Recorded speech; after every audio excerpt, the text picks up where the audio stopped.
Hey, what's up? It's Laura Landers, and you are listening to the Live Sick, Die Ill podcast. And today we are talking about everything regarding career change and how to be a superhero mom. Wow. Yeah, you didn't even know I was going to intro you in like that. I did not. This is Heather Mattheisen. Dude, Heather, I want you on here because not only have you shifted your career, but you have two kids, young kids. Yes. And you're thriving in your career. They're thriving in their career, as crazy as a kid's career is. I know. Oh my gosh, I'm going to look back on this in like 20 years and be like, this is crazy. I know. Yeah, there's a lot happening in our house. I know. And you know what's crazy is you and I, okay, so yes, you and I are very good friends. Yes. And we know a lot of people on the outside that like looking into your life that don't necessarily really know you, but like know of you, know kind of what's going on in your life. And those people have actually had conversations with me and they've been like, how does Heather do it? Because they know that we're really good friends. Yeah. And I'm like, can I be honest with you? I don't even know how she does it. And I'm seeing her life from the inside perspective. Oh my gosh. I'm glad that it looks so impressive from the outside because if you actually went into my house. I know. It feels well, like. I have been in your house. It's just like, it's like if anyone comes over, I'm like, look, I'm so sorry. Don't look at those dishes. Don't step on that. Not sure what that is. But you know what? It's really not as bad as you think. But I feel like everyone that you go into their house. Sure. They're like you came into my house and in the bathroom, I'm like, oh my gosh, Jordan's hair is everywhere. My hair is everywhere. And I'm like, I'm just not going to say anything. Dude, that's how it goes, man. I swept my floor today. We have people who come every other week to clean because I can't do it all anymore. But like, it was so disgusting. Like the cleaning people are coming in 2 days and I was embarrassed of how they would judge me when they came to clean because I was just like, this is so bad. But I think with that said, I mean, something always has to give, you know? Yeah. So it's like, you can't win at everything. So that's definitely my philosophy. Like if I'm doing a lot with like acting or have stuff going with my career or auditions or opportunities, then you know if you come over, my house is going to be absolutely disgusting. Yeah. But if I don't have a lot going on that front and you come over, it's like I have scented candles and it's clean and there's like chips and dip out. But, you know, so you just have to like pick and choose and like let go of the idea that you are going to be able to do everything well. Yeah. Oh my gosh. No way. Because we're not perfect. No one can do that. No. But I think there's this expectation. I see it on social media all the time. Especially like the moms who are so good at coming up with like crafts for their kids and like being really creative. You know, they're like, oh, we made this snowman today out of like organic recycled tinfoil that we found in the streets while we were like cleaning the park and feeding the homeless and you know, whatever. And like I see those stories on Instagram and I look over and like Dash is eating like a bag of chips and playing like Splatoon 2 on N64 for like 2 hours because I'm trying to get something done. And I'm like, am I failing at this? Am I failing? No. Is he okay? Because from someone who's not a parent, I couldn't even imagine how I would parent. So the fact that you're like, your kid's eating and having a good time is winning. Beyond me. Yes, exactly. You are winning. He's eating, having a good time. I'm getting things accomplished. Everyone's winning. Right. Yeah, totally. I mean, we have days where there's no screen time, where we spend the whole day, you know, outside or doing activities, or he's doing Zoom school, and then we go straight to swim. So for me, there's enough of those days that I think it balances out the days when he does sit there and play video games for 3 hours because, you know, let's be honest, like it's COVID right now. My kids, like schools are closed. So he's home with me every single day. God bless you. Since March 11th. Oh my gosh. I mean, today is November 5th.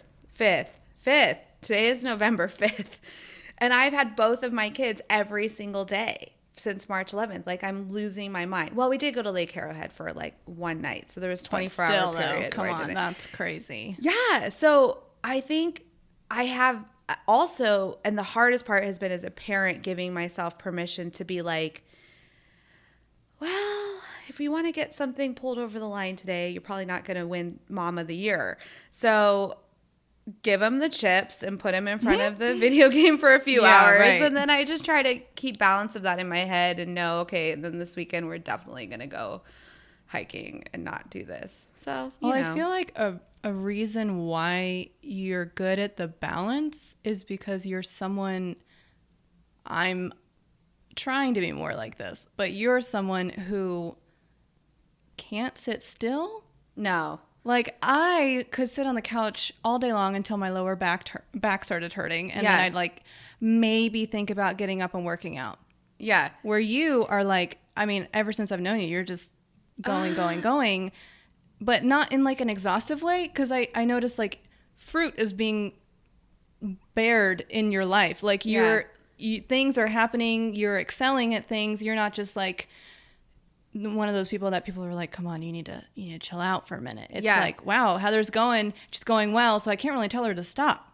Well, I feel like if my husband was here, he might disagree. He's the one person who's like, come on. He's like, you are crazy. Like, you never stop. You're going to kill yourself. Like, you need to just, like, do you know why you're that way? I've always been really ambitious. I knew that I wanted to have kids, but I also knew that I wanted a career. Mm-hmm. So I have always known both of those things. I haven't known a lot about my life, which is very clear if you look at, like, how many times I changed my major and dropped out of school and then moved to LA and then was like, I'm going to be a dancer and then I'm going to own a business and now I'm going to be an actor. But the only two things I really knew was that I wanted to have kids and I wanted to have a career. And so I think that, before I had kids, I was able to sit on the couch all day on a Saturday. I mean, I guess I still worked hard during the week, but I was able to, like, veg out and, like, not go do anything. But when you have kids, it's like every moment costs me something now. And that did not exist before I had children. So every moment costs me something. So if I'm going to choose to sit down and watch a TV show instead of pick up a script or break something down or send that email to a casting director or figure out, okay, write a scene for myself or produce a project, then me, because I have such a limited amount of time sitting down on the couch, costs me my career. Right. Where before it didn't. I could sit down on the couch. It doesn't cost me anything. It cost me, like, 45 minutes of my life. But now it costs me an opportunity. And every time I'm, like, working, that costs me time with my kids. Yeah. Or really time with my husband. So every project that I'm a part of has to be worth it. And it doesn't always have to be financial. Like, that's a really big thing. It either has to provide me money, opportunity, or shoot, there's like a third one that I live by. Like, joy? Totally, I don't know. No, it'll come back to you. Yeah, or like passion project. Like, like it has to be, it has to be either for good pay or it opens a door or a connection or an opportunity, or it has to be because it's something that I really believe in. And if it's not, I just don't do it. Where I used to, I think, say yes to a lot more things, and now I'm like, no. I had I used to own a dance studio, and wait, let's go back a little bit. Okay. No, because this is good. Yeah. And I want to jump off of what you're talking about. Yeah. For our listeners who don't know you, and the whole reason you're on here is because you've done so many switches in life, but you've done them all really well. Oh, I'm glad it looks like that. No, I feel like it's been like crazy. Well, I know, right? So you came out here to be a dancer, and then you owned a dance studio. Yes. And then you became an actress. Yes. But also within the acting, you're booking commercials, you're producing, you're writing. Yeah. I am new to the writing, so I wouldn't insult all of the writers out there by saying that I'm a writer. But you will be a writer. But I always think of it like, when I was dancing. I started really late, like 15. You know, I started doing competitive dance super late. So I never thought I would be a dancer. I just loved it. But when you're a dancer, I feel like once you hit a certain point where you've really dove in and studied and trained hard and worked, it's like I was really ready to choreograph. Like that made sense to me. That was like the next move was like now I create and I share and I tell my story too. Yeah. And so as an actor, I feel like I've spent so much time these past 5 years that I've been transitioning into just training. I mean, even the first 2 years alone, I only trained. And I mean like hardcore, like a 2-year Meisner intensive, like, you know, we had to rehearse twice a week for 3 hours in person and go to class. And that didn't even include all the extra time that you're memorizing lines, like working on the scene independently. Like, you know, it was like a 20-hour a week gig that I decided to do that paid me nothing, that cost me money. And I did it right after my son was born. And I feel like now as I've been acting more, writing is like choreographing. So I'm starting to like get my feet wet and be like, I could write a funny scene. And all I do is like watch Seinfeld and just, I love Larry David. Yeah, right. And I just love like breaking it down and stuff. I just like, it's such a classic sitcom. And I know that's not the way that a lot of the shows are coming out right now, but there's sort of some fundamentals in there that I just love. So I'm just sort of starting to get my feet wet and see what I can create. I also am a huge believer in just creating your own opportunities. Like no one is going to hand you anything. Nope. I mean, not in any career, I don't think. And but if they do, it's not worth it. Like it's not the cream of the crop. Or like, you're just like at their mercy, like hoping they're going to give you another opportunity or job or something again. So it's like what we're doing right now, right? Like you're like, I'm going to do this podcast. I'm going to be a host. I'm going to create momentum and opportunity and following and energy.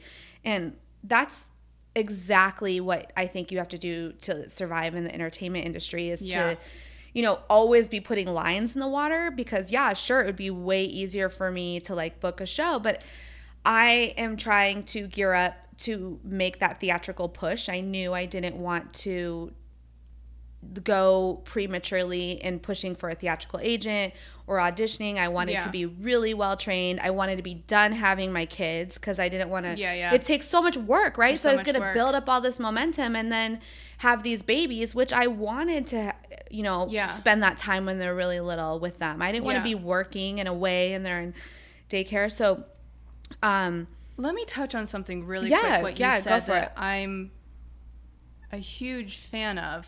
And I want to ask, maybe you can help one of the listeners, is when you've transitioned careers, you are very mindful of what it takes to be successful in your transition. Yeah. And at the beginning of the new venture. So there's two separate things there, right? Because you go through the transition, which is so hard. Yeah. But then once you're done with the transition and you're in the new venture, you'll have to have this wisdom in it and like confidence in it. And especially if you're new at it, like you were new. Like you and I both grew up as competitive dancers. So once we moved to LA, we were experts in that field. And we were experts in it from being kids. Yeah. So it's just a different form once you're like, I'm going to do acting, and I've never done it before, and now I'm a full-fledged ass adult, and you're like, like, holy shit, like I have to now face the actual fear of being a beginner.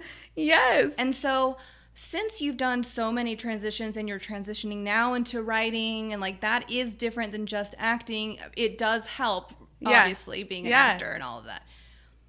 Is there any advice that you would give through the transitions or like holding in that wisdom for anyone who's trying to transition into anything, not even with careers, but I think there is I have to pay like homage to so what I did when I where do I even answer this question? Okay, I'm gonna try to make this really simple, not go crazy. So owning a business I owned the dance studio for 6 years, taught me so much about community, networking. I was a member of the Chamber of Commerce in Agora Hills. I did a lot of like events to help give back to people. We scholarship students who couldn't afford it. And we built a lot of really positive energy and momentum in that community. And provided a safe place for kids to express themselves, and I learned a lot of hard lessons. I had to fire people, I had to hire people. I was like 25 years old when I started it. I mean, it was absolutely this crazy idea, but I was very sure that it was in 2009. It was like a huge recession and a lot of things stacked against me, but I believed in the vision of it and what I was trying to do, like with so much conviction, and I was willing to work really, really hard. So I learned a lot. I also learned a lot as a dancer before this. When I first moved to LA, I was 20. So like 20, 25, I was out here trying to be a dancer. I was on Edge Performing Arts Center scholarship program when I was 20, and then I got off that. And I failed miserably. I actually have a book saved in my computer that maybe one day I'll ever get to. A memoir card. Yes. Well, it's memoir / like unsolicited advice, called How to Not Make It as a Professional Dancer. I couldn't have done more things wrong. I mean, I hated how the industry worked. And this is before social media. So it was like, well, I'm not going to go to that party because the only people who are going to that party are like people who are trying to get jobs. So I didn't go to the party. Guess who got the jobs? Guess who got the jobs? Not Heather. Guess who got the jobs? The people at the party got the jobs. Yeah. So I was just like, just so many things like that. And like, I wasn't willing, I suffered with a binge eating disorder. That's a whole other podcast. That's not this podcast. Yeah. But I think I waited too long to get help with that. I wish I would have done that, gotten ahead of my health journey sooner. I think I wish I would have learned the power of networking and how that even worked. I think I would have, wish I would have embraced the industry instead of hating it. And like the last dance audition I went on was in this really small room at Evolution when it was like still on Lankershim, and we were in this really tiny room, not very big. There's maybe 70 dancers in the room, and we were auditioning, and I was like, my parking meter was going to be up, and it was like this artist that no one even heard of named Lady Gaga. And everyone was like, I hated the choreography at the time, and it was really sexy, and I wasn't like a good sexy dancer. And she came into the room and she addressed us all, and she was super sweet, but she had shoulder pads that were like sticking out like 8 inches past her shoulders. And no one had heard of her, and my parking meter was up, and like everyone was in bikinis. I'm in like a bad pair of camo pants. Like I shouldn't have even been there, and I didn't want to get a ticket, so I just left the audition. I have definitely done that once or twice before. If you go to that Lady Gaga audition right now, it's probably like 800-900 dancers. Like it's insane. Yeah. So there's a lot of mistakes. So now I decide, okay, I'm in my 30s. I've had a kid, and I'm going to become an actor. So back to Greg Hoyt, who I decided I was going to go get life coaching. So someone had recommended him, and I went and I paid for life coaching because I just wanted someone to put me in the right headspace, to start me out in this industry, to get me in a really positive place, to kind of talk and work on myself and what my goals were and my ambition, and pump myself up for how hard this journey was going to be, because everything is stacked against me and against anyone who wants to be an artist in LA, really. Yeah. So that was fantastic. I think everyone, a lot of times we're the ones standing in our own way. You better preach. Oh, yeah. We are always standing in our way. So if you don't start by working on yourself and self-improvement constantly and trying to become more and more aware of yourself and how you mess up your own life, it's really hard to be – maybe you'll get success, but to sustain success in any industry. And the other thing was I was so afraid of what people thought about me when I owned my studio that there were times where I wish I would have stood up for myself more.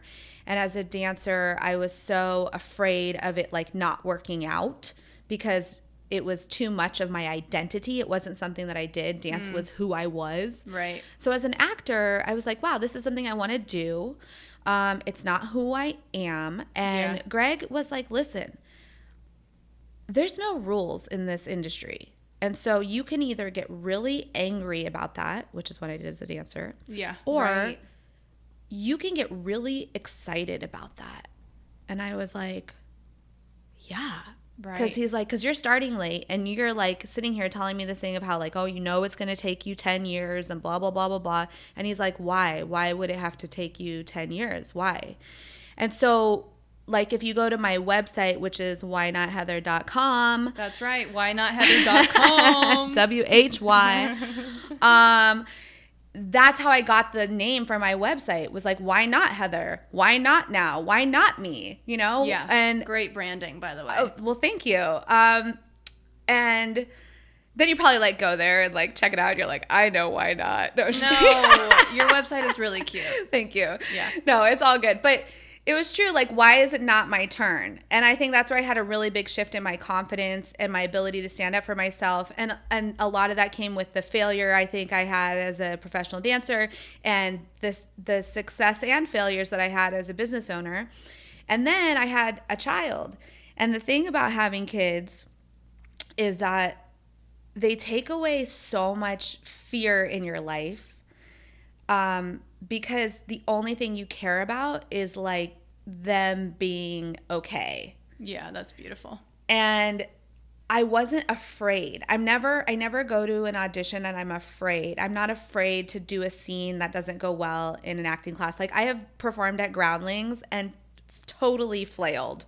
And I'm not afraid to do that. It does make me absolutely like, you know, having a kid has made me absolutely terrified of all kinds of other things that are completely overwhelming and paralyzing. But my career is not one of them. And so in a way, it's like released me and given me a lot of freedom to just go for it. Like, yeah, am I the oldest one in my acting class? Sometimes. But really? Sometimes, yeah. It's mostly like Groundlings. Scene study, there's usually a couple of us. I guess I could see that. But like, the thing is you're not even old at all. No, but like when you're starting a 2-year acting program with like other people who are trying to get into acting, there's really only like one or two other people your age. Most of the people in there are like in their 20s. You know, they don't have kids. They don't have all this stuff going on. But yeah, I sort of lost my train of thought, but it just has really made me not afraid to go for it. I'm just not, awesome. I'm not afraid. Like I didn't, like if I look stupid in front of a group of people, like who cares? You know, I go home and everything that I love and care about is okay. I'm okay.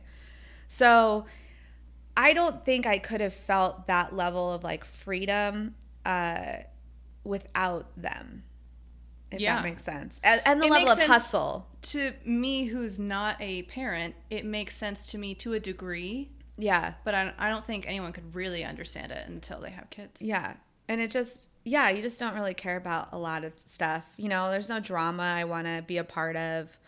There's no, like, you're like, all my energy is going to my kids. Do you think I have energy for your drama? Yeah. No. And yeah, totally. And I've also been part of projects that, you know, collaborated with people and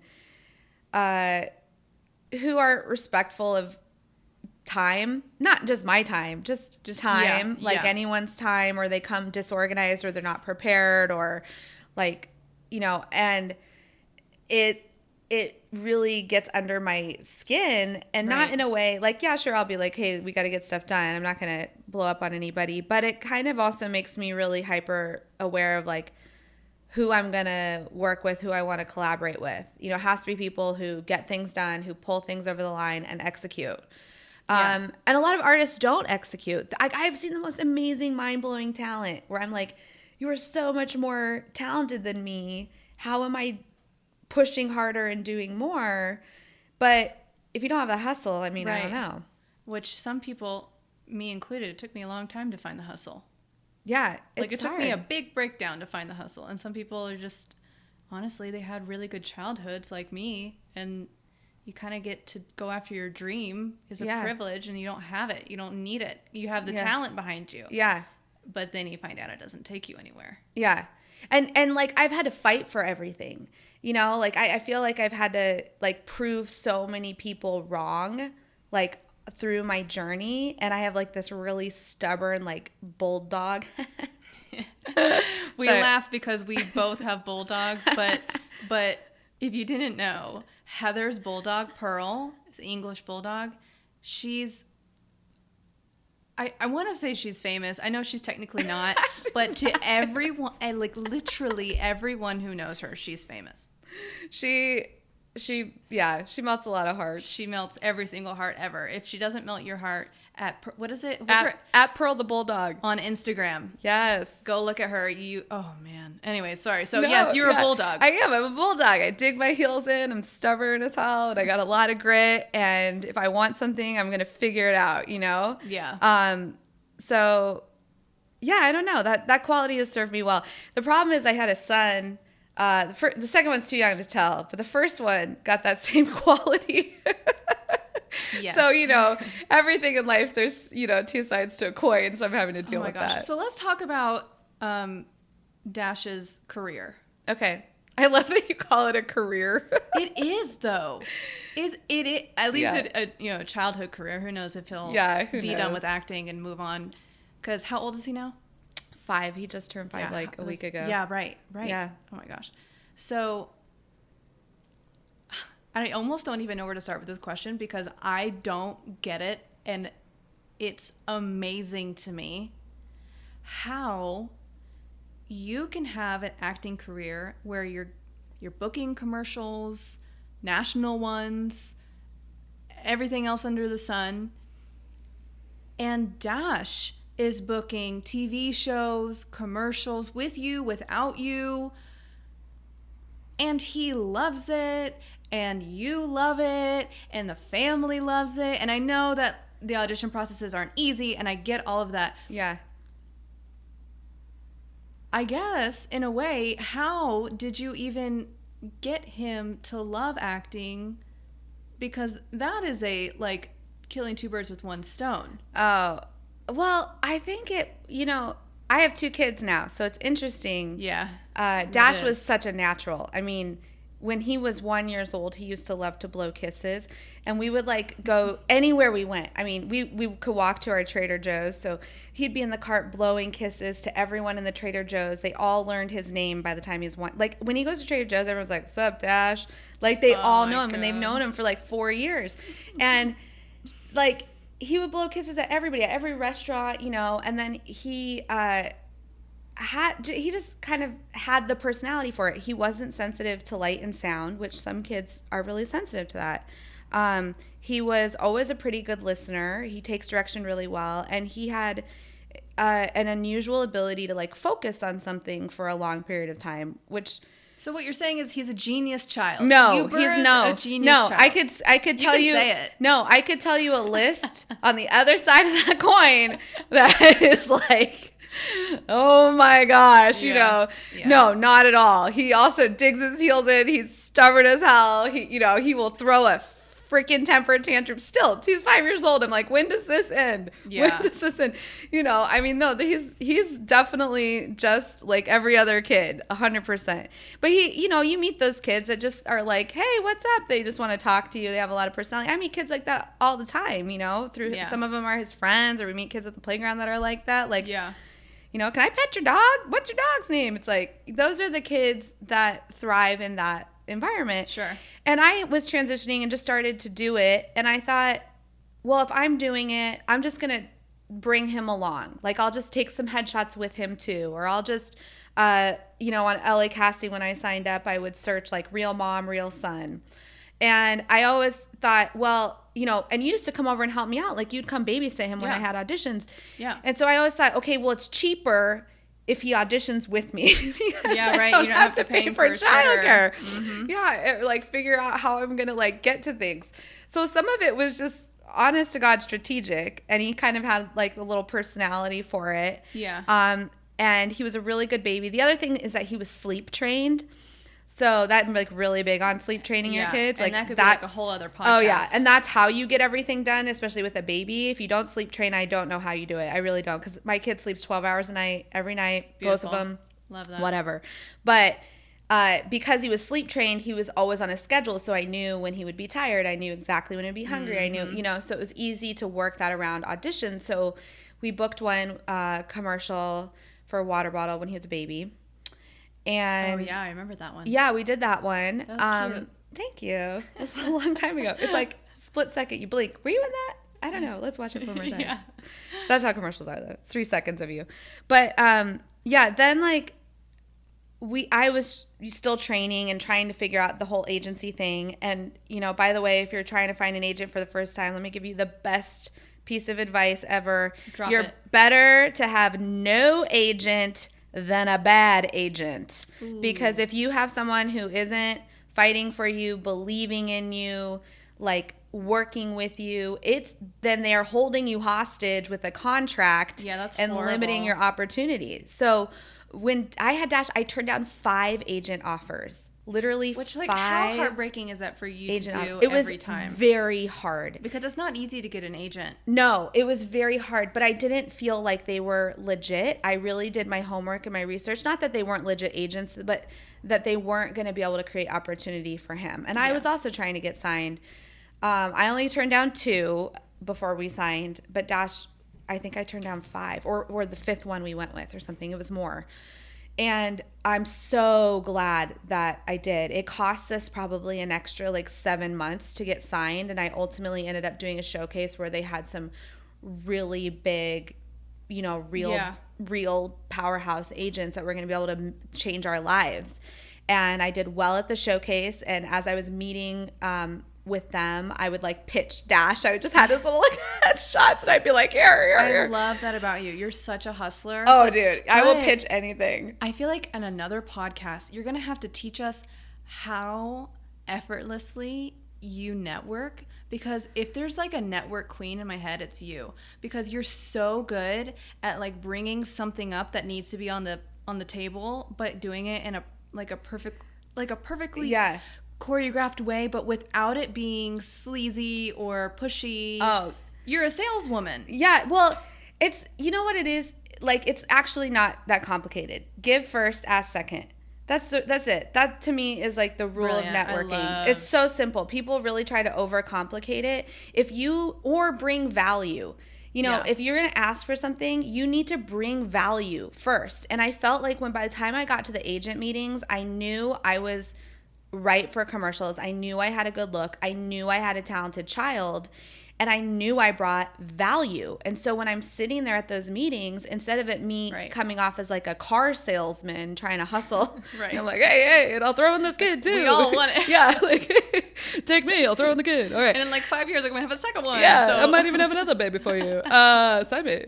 No, but like instead of it being like, feeling like that, if you know that you have something to give or offer, then I don't feel bad. I feel like I'm presenting really good products, and if you're not interested in this, then this is not our right fit. I wanted someone who really, really believed in us and was going to cheer us on. Yeah. So we got a couple of good agent offers, and we ended up, with Bella, who we are with now, and they've been fantastic. That's awesome. I got an agent offer from a really big agency, and I went ahead and passed on it, because at the same time that I got this one, and Bella's more boutique, but they're bi-coastal. So I knew they were big enough, but they didn't have the same insane roster so they could as the other one. More on you. Right. So I would be a bigger fish son. in a smaller pond. That's exactly. Great. As opposed to, because I didn't have any credits. So if you go into a huge agency with no credits, they don't even know who you are. They're not even going to like email you. No. So I wanted to be, in an agency where they knew who we were. They knew how hard I worked. I'm in touch with them weekly.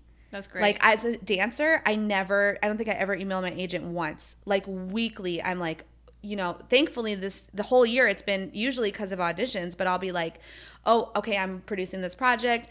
I just want to let you know I'm working with this casting director right now, or like, oh, I'm, I just, I put this thing together, I'm going to show it to you, or whatever. I tag them on my Instagram and my Insta stories. So it's about maintaining your relationship with your agent. They're your business partner. So let me talk to you, because as you're talking about your agents and how you're contacting them, and just with like the networking and how you're talking about bringing value and giving, basically serving, like a servant's heart, which is awesome. I love that you said that. The main theme of everything you're saying is that you have to bring your confidence. Yeah. And I feel like, especially when people are going into a new industry or whatever, right? In any, whether it's just going to a party in general or actually going to network or whatever, meeting your soon to be parent, what is it, mother-in-law, father-in-law, like for the first time or whatever. There are many times but I'm sure a lot of people just don't know where to find the confidence. You are a very confident person. Oh, yeah, but it hasn't always been like that. So how did you build that confidence over time? Is it like one moment happened and you realized, or is it just like truly believing in yourself and like maybe it's surrounding yourself with a community that speaks encouragement into you? Yeah. Like what do you think was the key to your confidence success? This is so funny. Okay, so by nature, I'm a positive person and I have a lot of grit, and I've always been like, I can do that. And, I remember I used to like try to play basketball. For those of you who don't know me, I'm 5'2". So you can imagine when I was like 7, I looked like I was 3 years old. You're like 1 inch high. Yeah.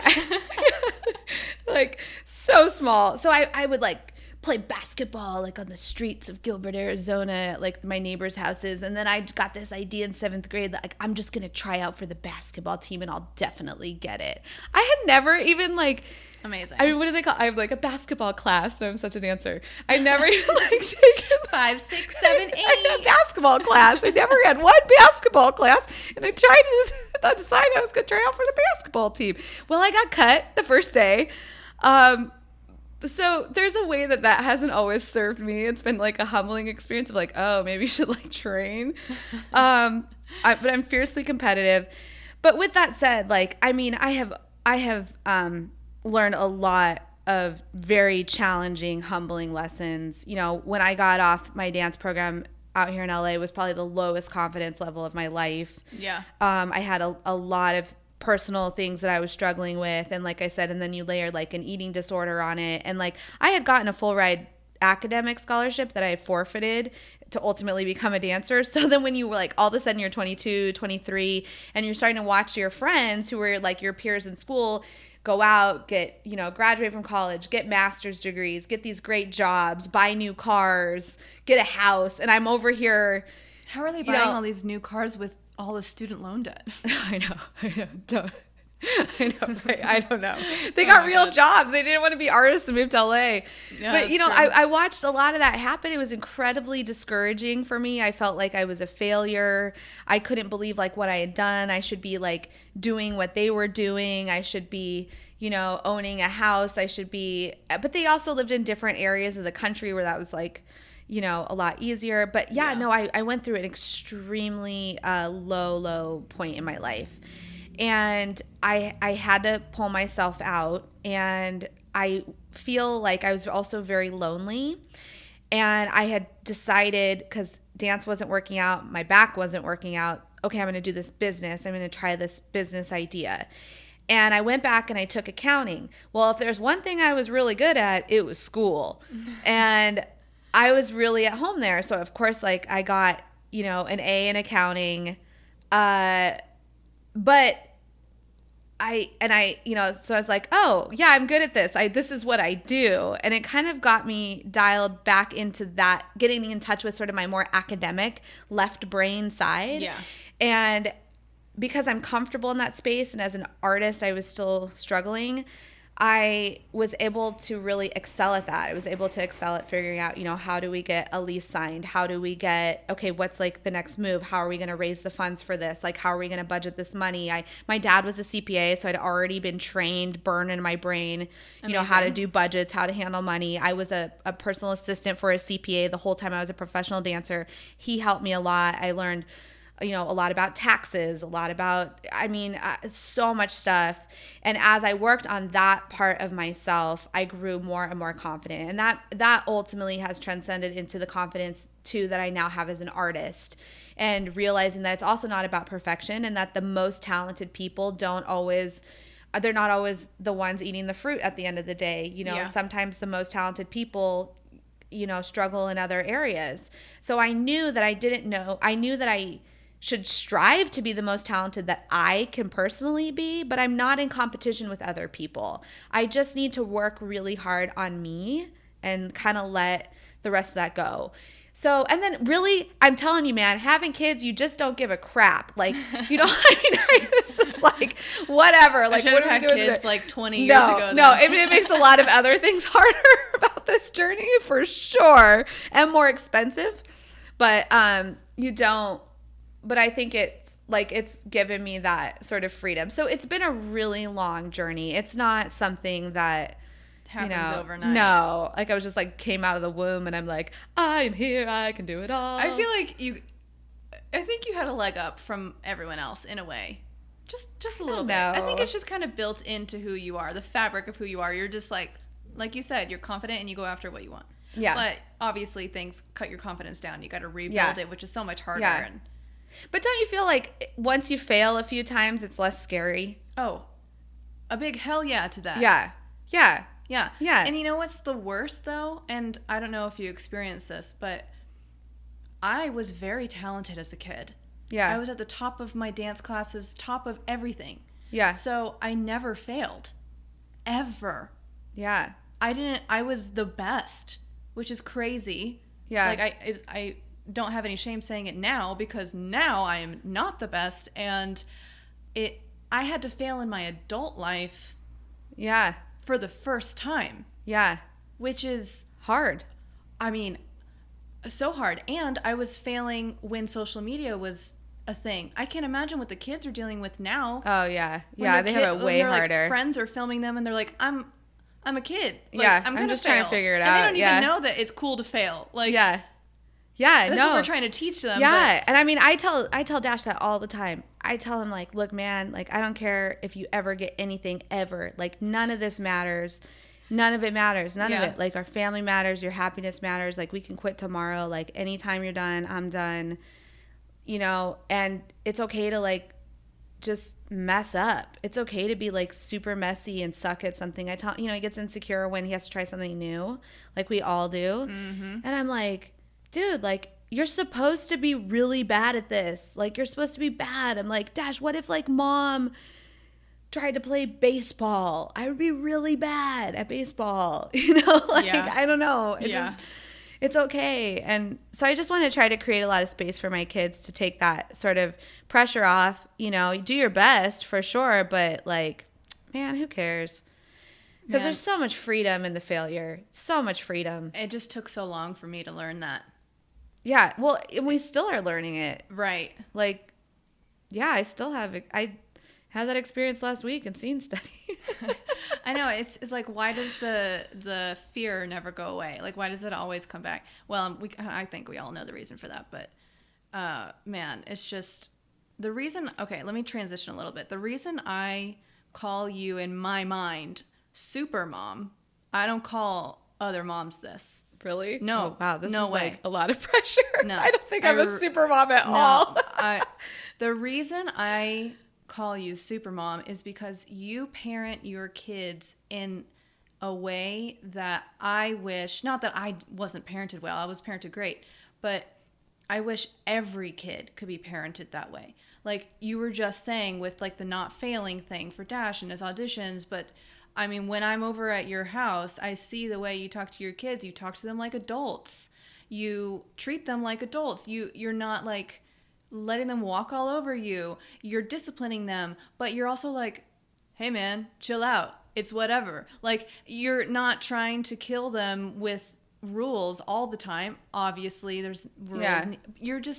You've balanced everything so well. Oh, I'm glad it looks like that. I know, because I'm sure as the mom, it doesn't it doesn't feel put together at all. It does not feel like that. And clearly, I can't even imagine, but I know that that's how you're feeling. But when we look at the way you're parenting your kids, it's like, well, shit, that's why your kids are so awesome. That's why Dash literally is, that's why I call him a genius child. And it's probably because you were treating him like an adult from the day he was born. Well, you're so sweet. I think that we, every family have our, I don't know, own hardships inside your own, microcosm of family, that you're dealing with, your own struggles. A big reason why I think we're happy as a family is because my husband is a really good man, and I have to give him a lot of credit. We're on the same page with what we believe for our children, how we handle it, our discipline. And that was something that was super important to me before I got married. So it was not an accident. It was a very conscious choice for me to spend my life with this person. And because we got married so much later, we had a lot figured out, I think, already. So I have to first and foremost give him so much credit for all his support. None of this would be even possible without him. But I also think that every child is so different. I mean, I learned that teaching dance. So it's so easy to look at one family and get an idea of how awesome they are, how great they are. I know so many great parents and so many great families. And I think what I've learned though from teaching dance is that every kid is so different, and they provide their own sets of challenges at different stages throughout their upbringing. And Dash is only 5. He could totally suck at 10, we don't know where this is going to go. Yeah. He's pretty cool at 5, but 7 might be hell. We just do not know. Right. And I think that you just try to do the best that you can with the kids that you have, and having a second child who is so different than Dash, which we were so relieved. It's so funny. You think Dash is the genius child, but Mike and I were there's only room in this family for one Dash. And thank God we got this chill ass little Duke that came along. He's just chilling. He's so sweet. The snuggler. Dash is oh, get away from me. I have things to do. I have a meeting to go to.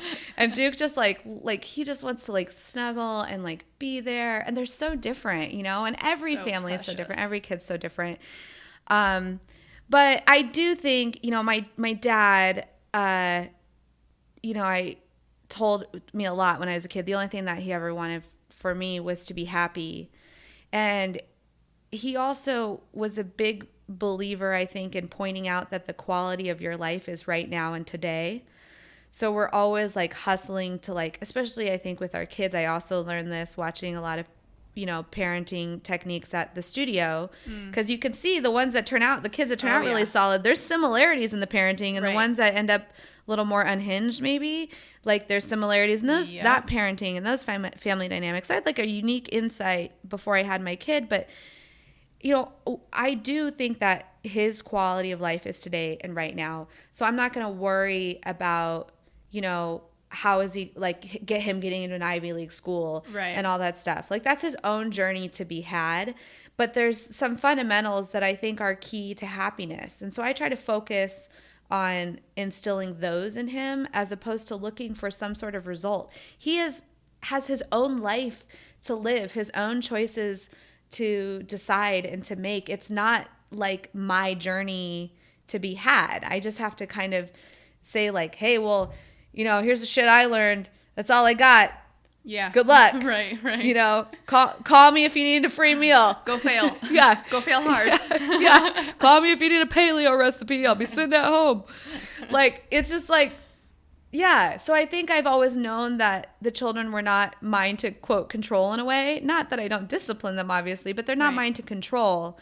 So I try to give him power in the areas that are appropriate and guide him in the areas that he's not ready for that kind of power, and just try to hope that he's happy, you know, and pay attention to that. And I think about when I'm disciplining him, the kind of relationship I want to have with him, which is really hard to do in the moment because sometimes you just want to like wring their neck. But yeah, I just don't want to drive him away from me at the same time, you know, so that you're that doing matters. a really good job. So, well, thank you. We'll see how 10 goes. That power thing is that I feel like that is so good.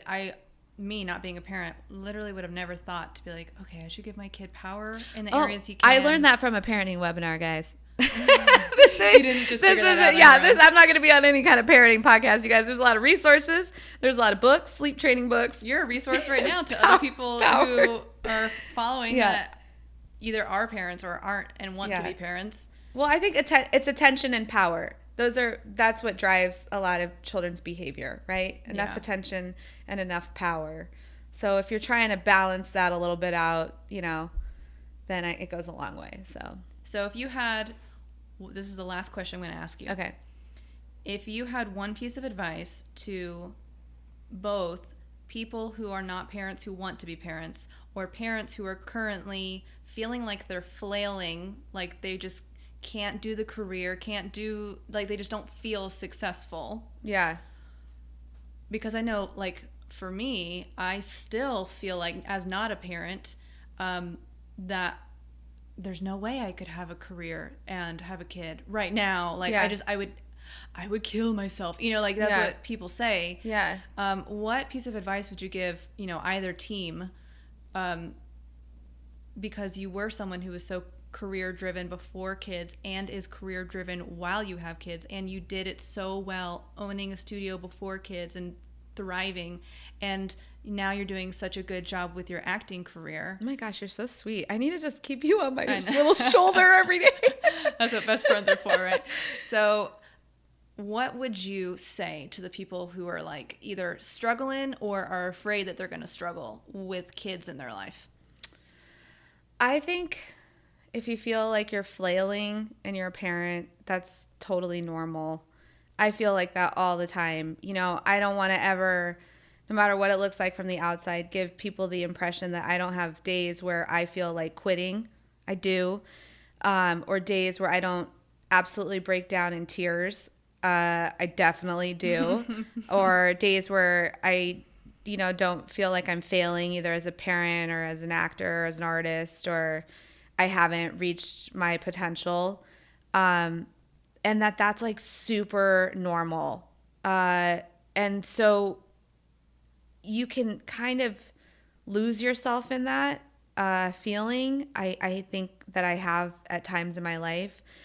But sometimes it's important to just not listen to how you feel and know that regardless of how I feel like I'm flailing, or I feel like I'm failed, or I feel like I'm not able to do it all, it's really rooting yourself in the fact that you are enough and choosing an action step that is not related to the feeling that you have, and knowing that regardless of how you feel in the morning, you will wake up and do the action.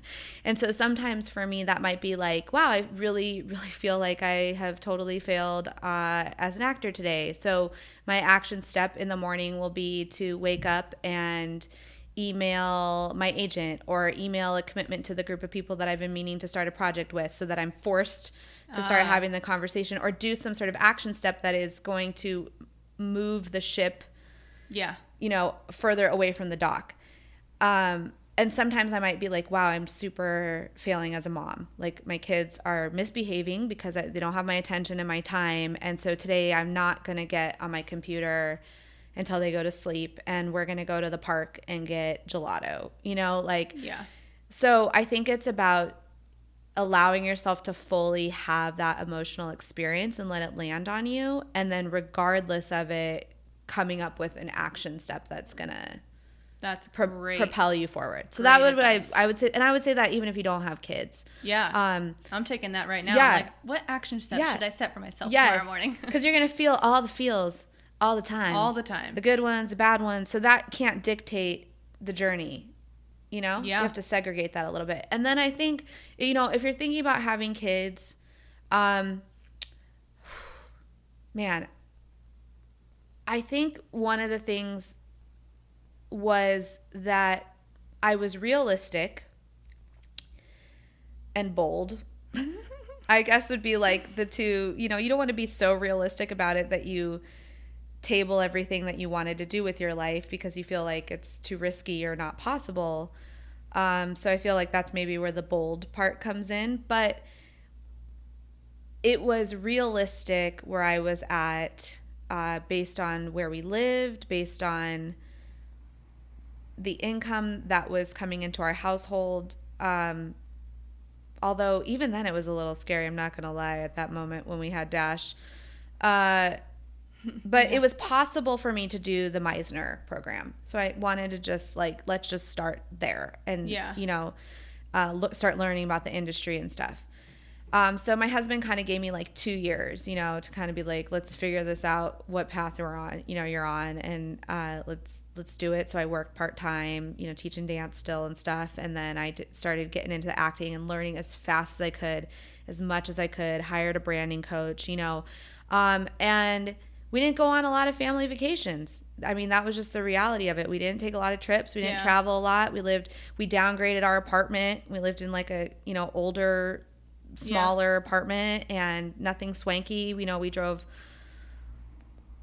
like reasonable cars and, you know, we just kind of kept our expenses low to be able to do it and to have a child. So I think sometimes people have kids and they aren't, you know, maybe it's not planned or it just sort of happens, or things happen in life that you absolutely cannot control, for sure. But there's definitely some things that you can think about, you know, what's my income level? What's it going to, I mean, this is CPA in me. My dad's voice is like resonating through my words right now. But like, you know, what's the budget for childcare look like to, you know, realistically go for my dreams or my goals or my career with having a child? You know, does my partner support what it's going to take for that? Big one. Yeah, huge. I could not have done any of this without Mike, like 100%. So I think it's also just about being realistic about some of those things, just money. I mean, finances alone, and then once you've kind of done the math or gone through it, I don't know, throw it away and go for it. That's great advice. There's also people who aren't like me who just will push through and hustle and like whatever, and it works out for them too. You know, so I don't think there's like a right or wrong journey. I just think that I'm a little bit left brain oriented in that regard. So I'm more like, I don't know. Right. But yeah, I think the more realistic you are about what it is you want to do, and really the amount of time and money and commitment that having children really takes. I will just say this, because I know I'm probably running low on time. But I asked a father at the dance studio when I was thinking about having a kid if it was worth it. I adored his children. I had spent many years with them, and I just they were like, you know, that's a kid that I want my kid one day to turn out like. So I'm going to ask him, you know, like, are you glad you had children? And if you could go back and do it all over again, would you make the same choice? And it's amazing. I asked that question about like 20 parents, and I mean, I'm not kidding you, like 40% said, I don't know. No way. And it wasn't that they didn't love their kids, but it's because of this. This dad said to me, Heather, I'm going to be really honest with you. Having kids is like a savage beating. Fantastic. And he was like, but mine turned out pretty good, so I'd have to say yes. But it was the beating of a lifetime, you know, raising them and getting up and taking care of.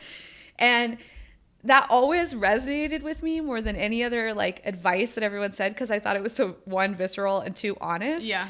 But I think that is very accurate. I totally, at this point, I mean, I told you we're only 5 years in, so who knows? Ask me in like 10 more years.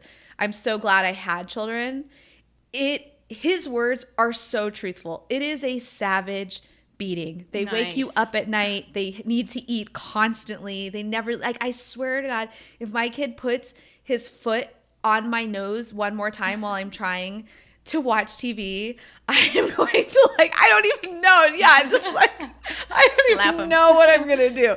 You know, it's just like, there's no, like, I haven't pooped alone in 5 years. Like, it is so much. It is so much. Fantastic. You know, yeah. So you have to be, that's where the realistic part comes in, right? You know? But I'm super glad I have. No, that's great They're advice. so fun. This So, is great advice. I'm just trying to be like, try to keep it real a little bit.